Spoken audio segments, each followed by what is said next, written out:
Bismillahi, Assalamualaikum warahmatullahi wabarakatuh. Innal hamdalillah nahmaduhu wa nasta'inuhu wa nastaghfiruh wa na'udzu billahi min syururi anfusina wa min sayyiati a'malina may yahdihillahu fala mudhillalah wa may yudlilhu fala hadiyalah. Asyhadu an la ilaha illallah wa asyhadu anna Muhammadan abduhu wa rasuluh la nabiyya wa la rasulahu ba'da.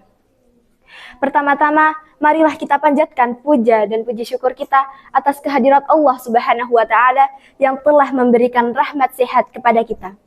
Tak lupa salawat serta salam kita haturkan kepada Nabi Muhammad SAW yang telah memberikan kita petunjuk dari zaman jahiliyah menuju zaman Islamiyah.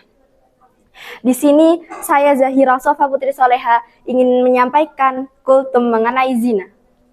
Disebutkan dalam Quran surah Al-Isra ayat 32. A'udzu billahi minasyaitonir rajim. Wala taqrabuz zina innahu kana fahisyatan wa sa'a sabila. Shadaqallahul adzim. Dan janganlah kamu mendekati zina. Sesungguhnya zina itu adalah perbuatan yang keji dan jalan yang buruk. Di sini kita sudah diberitahu bahwa mendekati zina adalah hal yang buruk. Bagaimana jika kita sudah melakukan zina? Bukankah itu sudah mendapatkan dosa yang sangat besar? Ada juga yang mengatakan bahwa pacar kita itu adalah sebagai penyemangat. Nah, kemudian kalau kita ada masalah dengan pacar kita, kemudian kita malas buat melakukan aktivitas kita, kewajiban kita, pekerjaan kita, itu gara-gara pacar kita. Apakah itu yang namanya penyemangat? Enggak kan? Ada juga yang menyatakan kita mencintai karena Allah dan gak bakal sampai yang namanya mendekati zina. Ya mungkin kalian emang gak pacaran, tapi kalian HTS-an, TTM-an, chatan di IG, TikTok, WA.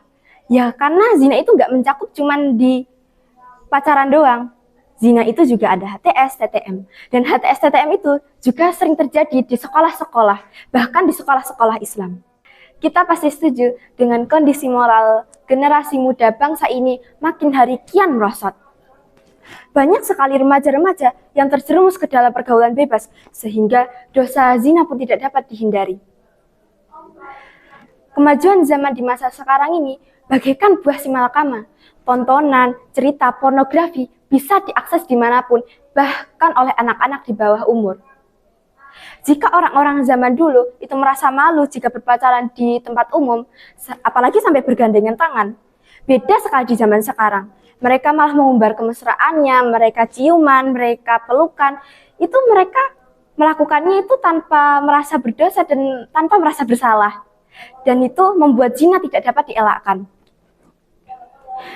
Nah, jadi gimana kalau kita udah terlanjur melakukan perbuatan zina? Jangan pernah ragu untuk melakukan taubat.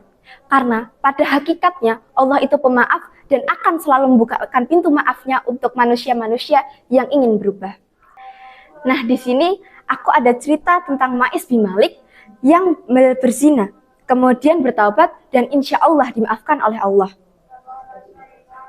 Pada suatu hari, Ma'is bin Malik mendatangi Rasulullah dan mengatakan, "Ya Rasulullah, sucikanlah aku." Kemudian Rasulullah SAW menjawab, "Apa-apaan kamu pulang, bertaubatlah kepada Allah." Dan Ma'is pun pulang, dan beberapa waktu kemudian Ma'is kembali lagi ke Rasulullah dan berkata, "Ya Rasulullah, sucikanlah aku." Kemudian Rasulullah menjawab sebagaimana jawaban pada pertama kalinya. Kemudian itu terjadi berulang-ulang, sehingga keempat kalinya Ma'is bin Malik mendatangi Rasulullah dan mengatakan hal yang sama.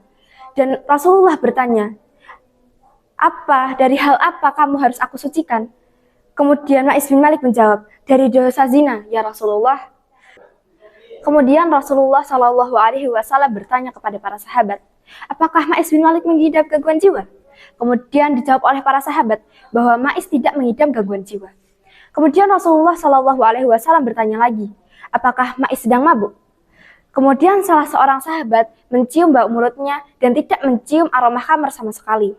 Kemudian Rasulullah bertanya kepada Ma'is, apakah benar kamu telah melakukan zina?